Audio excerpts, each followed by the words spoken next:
Aproveita, aqui tá chovendo muito, mas agora deu uma parada.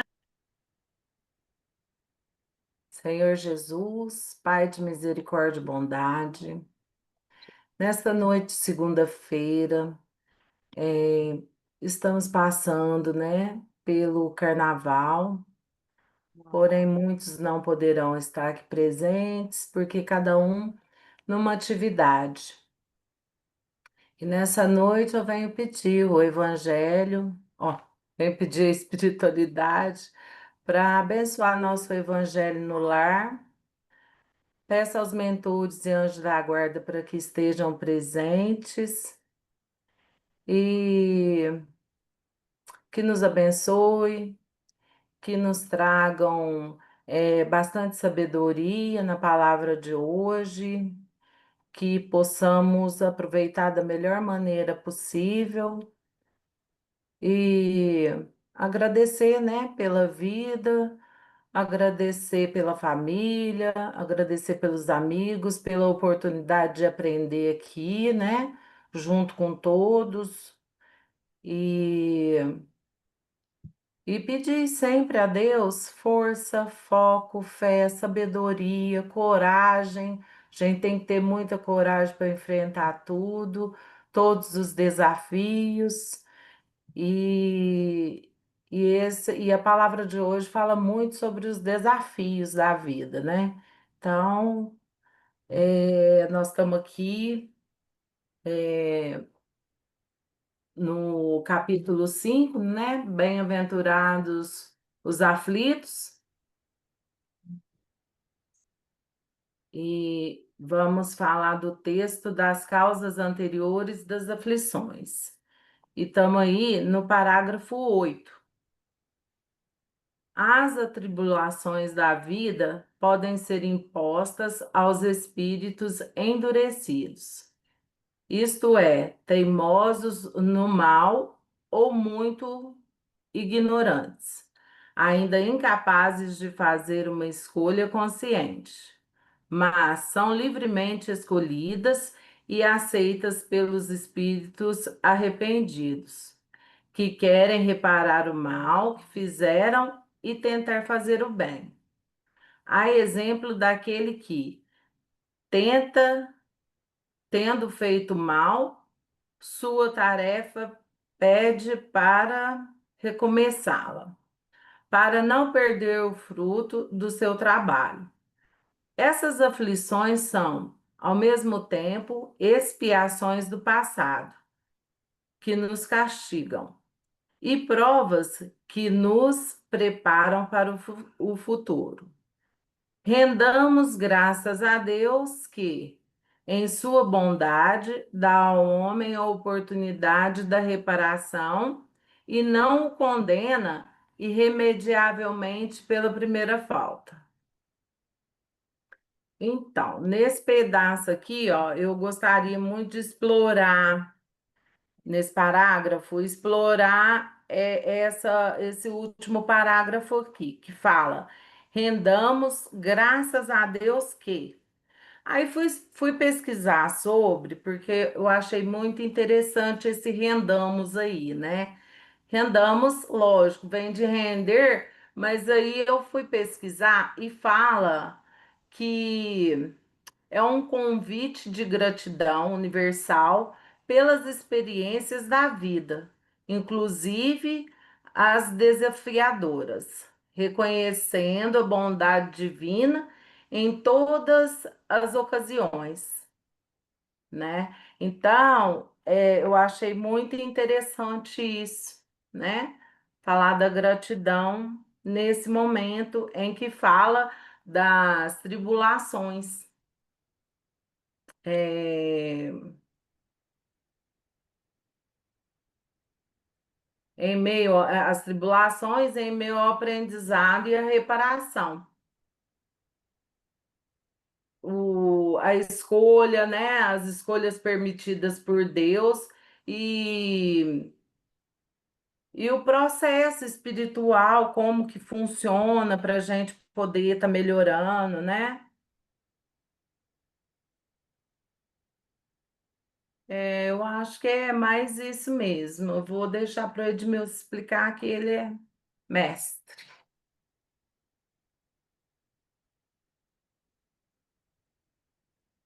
Tá desligado, Edmilson, seu microfone. Porque aí ninguém entende nada, né? Se É, estiver desligado. pior, né? Pior do que eu. Então, boa noite aos que entraram agora há pouco, né? Antes de adentrar o texto, eu gostaria de lembrar que nós estamos falando do Evangelho, que vem a ser o Evangelho. E nós podemos entender, a grosso modo, que o Evangelho nada mais é do que a narrativa dos apóstolos e daqueles que os seguiram, porque são dois a dois. Dois que conviveram com Jesus e foram apóstolos, e dois apóstolos dos apóstolos. E aqueles que viveram com Jesus, como Mateus, que é um que faz um dos textos que abre esse capítulo 5, nós vamos ver que, além de viver com Jesus, era um dos apóstolos que era letrado, ou seja, que sabia ler e escrever na sua língua, mas também entendia o grego. Esse é um ponto. O segundo ponto que nós vamos ver é que a narrativa foi feita há mais de 2000 anos para pessoas que viviam a época de Jesus, que tinham muito pouco conhecimento e a imensa maioria era de analfabetos. Então, aqueles que tinham o poder da palavra e o poder da escrita se sobressaíam. É um dos casos que a gente fala de Mateus. Agora, voltando ao texto, vocês podem ver que não é um texto que generaliza todos os espíritos. Olhem o comecinho. As tribulações da vida podem ser impostas aos espíritos endurecidos, impostas. Por quê? Porque eles precisam ter o seu processo de evolução um pouco mais apressado. Porque se eles estão endurecidos e ficar totalmente ao seu livre-arbítrio, Deus vai fazer com que eles possam permanecer uma longa jornada estagnados no mundo espiritual. E aí é bem claro, né? Não são para todos. Mas aí também fala que a escolha consciente são para aqueles espíritos arrependidos. Então, há uma diferenciação muito grande entre os espíritos endurecidos e os espíritos arrependidos. Então, quantos não são aqueles que se arrependem de faltas, talvez até simples na vida? Quando a gente faz algum erro e, usando do bom senso, pede desculpas, pede perdão e vai por aí afora. Então, muito dos espíritos arrependidos aceitam missões por vezes bastante difíceis para que eles possam apressar o seu progresso espiritual. Então, nós vamos ver que Deus, na sua imensa sabedoria e na sua bondade infinita, permite com que todos, até mesmo aqueles que fizeram alguns erros que podemos chamar de erros maiores, tenham condições de se corrigir. Aí nós podemos perguntar: e aqueles que erraram menos? Eles têm o seu livre-arbítrio, vamos dizer, estabelecido e usado para as tarefas que pedem. Porque as tarefas do dia a dia, do viver e do conviver, não são fáceis para todos. Às vezes, espíritos que não estão nesse patamar de endurecidos ou arrependidos têm tarefas bastante difíceis, bastante difíceis. Aí nós podemos dizer convívio familiar, convívio grupal, às vezes vem numa condição física não tão boa quanto outros, enfim, as tarefas são milenar, mais de 1000, tem mais de 1000 tarefas a serem escolhidas. Então, o que é que nós podemos dizer? Que os espíritos, todos, estão buscando evolução. Aí nós podemos dizer que alguns mais, alguns menos, alguns têm o problema da aceitação das tarefas, porque pode ser que um espírito, em qualquer grau evolutivo, não aceite bem uma tarefa. Ele veio para tal serviço, para tal obra e fracassa ao cumpri-la. E ele não quer corrigenda, porque numa mesma encarnação nós podemos nos corrigir, né? Eu vou esperar um pouquinho as perguntas, porque eu estou vendo as carinhas, tudo assim, tudo quietinha, né? Vamos ver se sai alguma coisa aí. Eu vou falar até de uma passagem do Chico, não sei se me corrige, porque você que sabe todas as passagens, mas tinha um senhor que morava na rua, né? É, assim, em situação muito crítica, era um mendigo mesmo. E, e uma pessoa criticando esse mendigo para o Chico. Aí o Chico pegou e falou para ele, falou assim, não, meu filho. Aí ele perguntando para o Chico, nossa, o que que ele deve ter feito na encarnação dele passada para estar passando por isso daí, hein, Chico? Olha o sofrimento desse homem, né? Quanto de dinheiro que ele deve ter tirado de outra pessoa, tal. Foi falando coisas dele, né?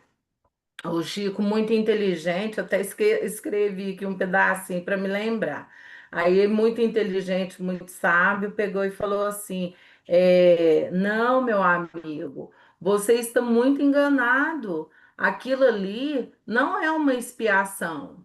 Ele escolheu como provas para poder ele desenvolver o amor dele com quem está na mesma situação que ele.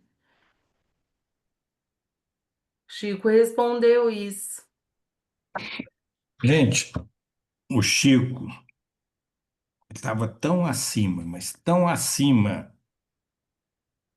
da imensa maioria dos espíritos encarnados, que ele sempre, sempre adocicava as palavras. Esse pode ser um caso de um senhor que frequentava o centro do Chico lá em Uberaba, que era e gostava muito de contar piadas. E ele tinha um problema muito sério na dentição, ou seja, acabava tendo mau hálito, né? E ninguém queria ele por perto. Mas ele ficava muito perto do Chico, quando o Chico estava lá psicografando, aquelas coisas todas, e contava as piadas, e o Chico ria, ria, ria, e era o único. Então, você olhe bem a comparação de uma prova igual a desse espírito que eu estou falando e da evolução do Chico em não dizer para aquela pessoa que ela estava incomodando, que ela estava atrapalhando. Então, espíritos evoluídos se diferenciam por pequenas e grandes ações. As pequenas se tornam grandes. É isso que fazia do Chico um diferencial. Eu, esses dias, tive a oportunidade de conversar com ele, né? E ainda brinquei com o Chico, né? Porque agora eu estou tendo uma oportunidade que eu não tive antes, né? E ainda brinquei, falei assim, ei, Chico, todo mundo te fala que você tinha um grande mentor, um espírito de muita luz. E eu já disse para alguns que eu vi Emmanuel como um sargento na sua vida. Olhem bem o que que eu escutei. Ele falou assim: eu já ouvi você falar isso. Eu quase caí da cadeira, né? Aí ele pegou e continuou. Ele falou assim: mas se não fosse assim, meu filho, eu acredito que eu tinha falhado na minha missão. Ele veio daquela maneira para ser assim bastante enérgico para que eu não fracassasse. Eu agradeço muito a ele. Então, eu enxergava o Emmanuel como um sargento corrigindo direto. O Chico já o via como um grande professor que sabia das suas deficiências e as corrigir. Então é aí que a gente vê os espíritos mais evoluídos, que nas pequenas coisas eles nos ensinam muito, muito mesmo, né?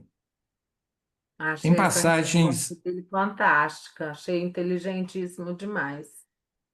tem passagens do Chico que encantam a gente, É. encantam, né?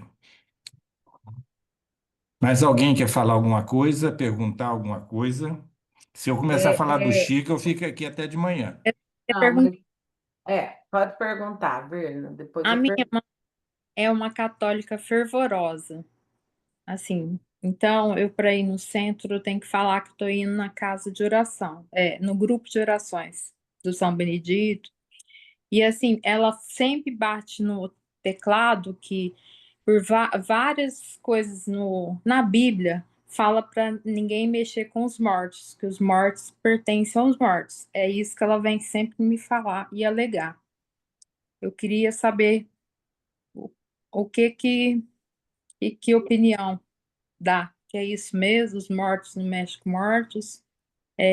Se eu estiver indo no centro espírito, eu tô contra, mas para mim, assim, o que me faz bem é o centro espírita. É o que realmente me melhora. É isso que eu Ô, queria perguntar. Virna, Ah, nós vamos encontrar nas religiões cristãs um debate infrutífero, infrutífero sobre a interpretação do texto sagrado. Nós vamos ver que esse debate começa com Moisés, né? Moisés tinha um irmão que se chamava Arão, e Arão era o sumo sacerdote a quem Moisés confiava tudo. E o que Moisés fez com Arão? Para que outros médiuns não se destacassem, Arão, não Moisés, Arão proibiu a evocação dos mortos. Olhe bem, se você proíbe uma coisa, é porque essa coisa existe. Não tem sentido você proibir uma coisa que não existe. Então, o que que aconteceu?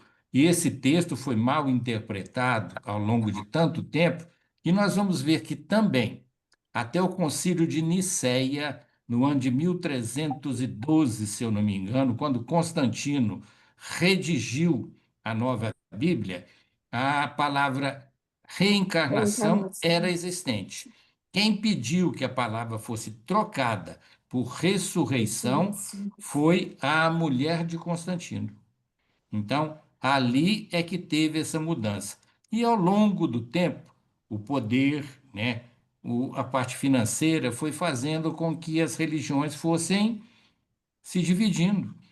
Nós devemos lembrar que é o seguinte: nós espíritas somos cristãos, os católicos são cristãos, os evangélicos são cristãos. Mas por que tanta briga por coisas tão pequenas? Se nós verdade. olharmos que ressurgir é uma coisa que praticamente vai contra a ciência, né? Você olhe bem, ressurreição, ressurgir.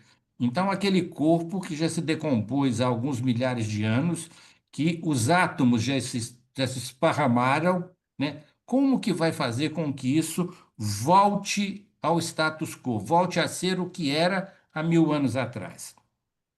Nós estaríamos praticamente, né, derrogando uma lei de Deus.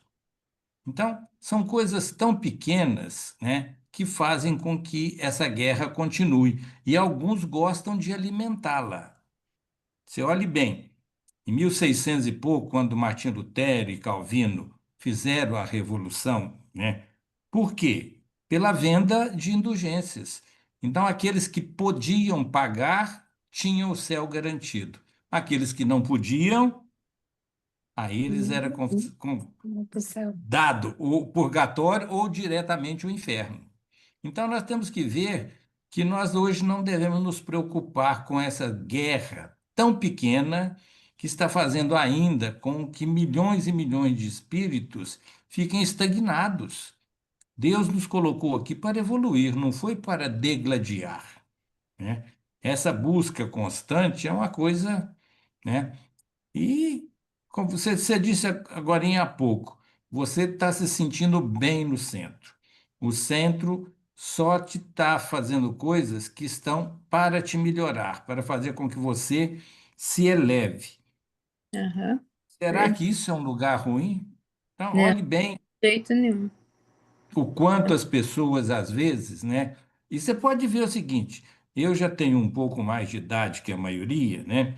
E quantos não são aqueles que, vamos falar, socialmente condenam a doutrina espírita, mas na hora do aperto, corre e faz assim: ó, gente, me acode, reza por mim, coisa.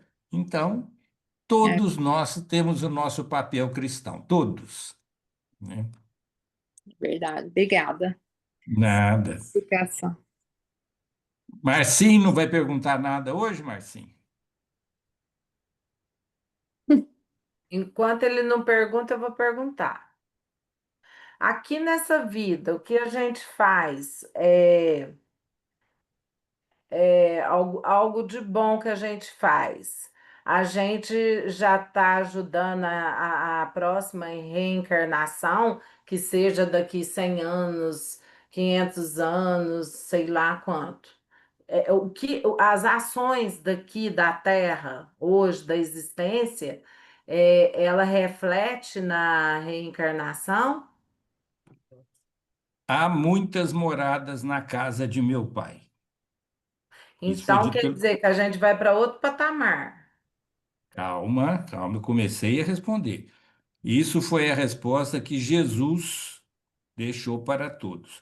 O Chico, com uma sabedoria imensa de um espírito já bastante evoluído, ele acrescentou, e ele disse o seguinte: nós não mudamos o nosso passado. Nós, no presente, preparamos o nosso futuro. Nós, no presente, preparamos o nosso futuro. Se nos foi dado um presente menos penoso do que o da imensa maioria, é para que nós possamos preparar e voltar ainda em condições melhores de poder ajudar um pouco mais, né? Entendi. É os famosos bônus hora que o Chico falava das nossas boas ações. É como se fosse uma caderneta de poupança que nós vamos apresentar lá em cima, logo depois do desencarne. Entendi. Muito obrigada, sim. Cadê o Márcio? Não precisa ser só o Marcinho, não, mas tem mais gente aí, ó. Se alguém quiser Maria perguntar Laura. alguma. Ó, Maria Laura presente, que bom. Pergunta aí, Maria Laura. E eu estou vendo aqui em Eclesiástico, que eu estava lendo hoje, aí uma ele, em Eclesiástico, né? Capítulo 38, fala: quando o morto repousa, pare de pensar nele. Console-se, porque o espírito dele já partiu. Achei Olhe interessante. bem, E é só, realmente fala que tem o espírito, né? é só interpretar. Gente, o morto, aí está falando do cadáver, né? Cadáver. Do É, corpo físico, corpo é, físico. quando o Em corpo sequência, fala que o seu espírito já está liberto. é aberto, já Então, partiu. Na esse própria vida. espírito já subiu ao nosso lar, onde ele vai ter a sua colocação. Tem aqueles espíritos encarregados de receber os outros, de encaminhá-los, de ensiná-los. O mundo espiritual não difere muito do mundo carnal. Não difere muito. É isso aí. Gente, Eu quero fazer uma pergunta. Quatro? 6. Nossa Senhora. o tempo passou rápido hoje, hein? Mas É, alguém falou que quer porque fazer uma pergunta aí. Fui Quem quer eu, fazer pergunta? Mariana. Mariana, Mariana. se pode cair, o fazer. Bruno entra de novo, Bruno. Quem quer fazer a pergunta é a Mariana? Sou eu, isso. Pode E fazer, então. e quando a gente pensa, né? Porque eu penso muito nisso.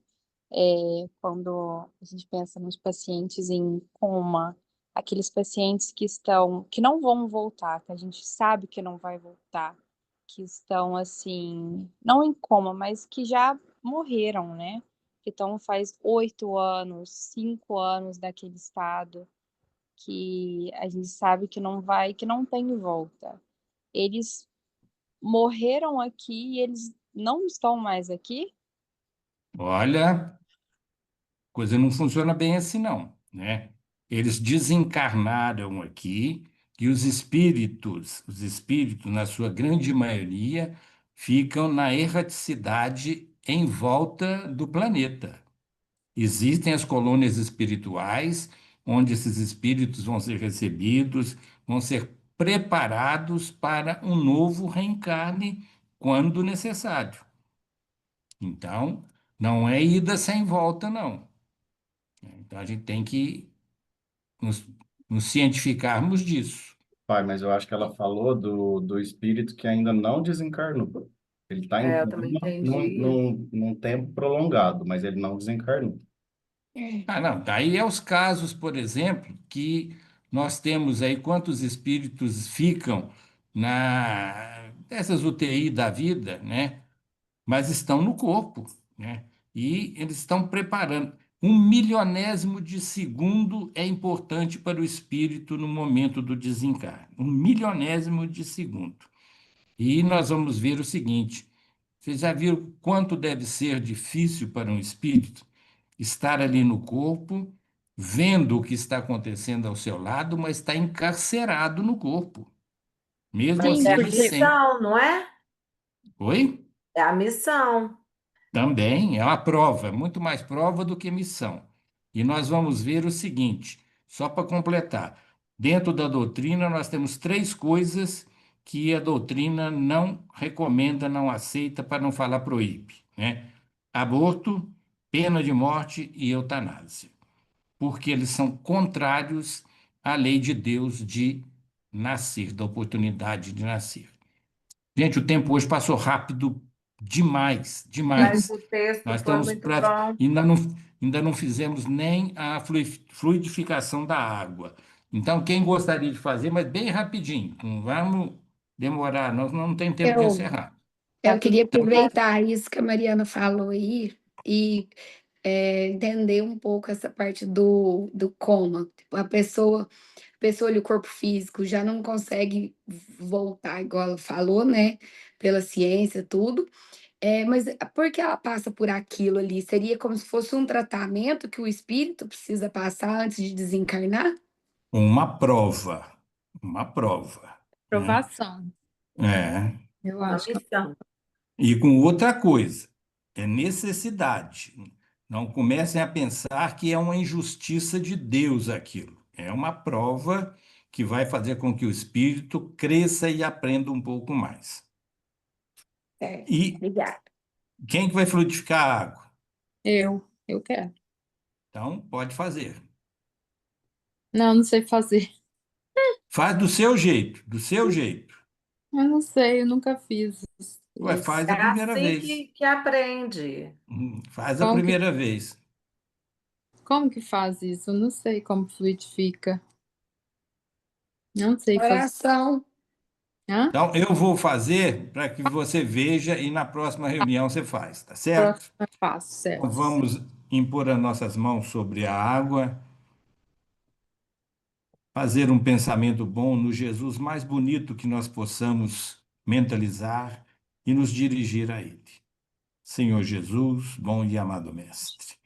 Novamente, Senhor, recorremos aos vossos mensageiros, ao nosso anjo de guarda e a todos os bons espíritos, que possam trazer para essa água os bons fluidos de que tanto necessitamos, para o refazimento do corpo físico e também para que o nosso perispírito se sinta cada vez mais em condições de continuar a jornada.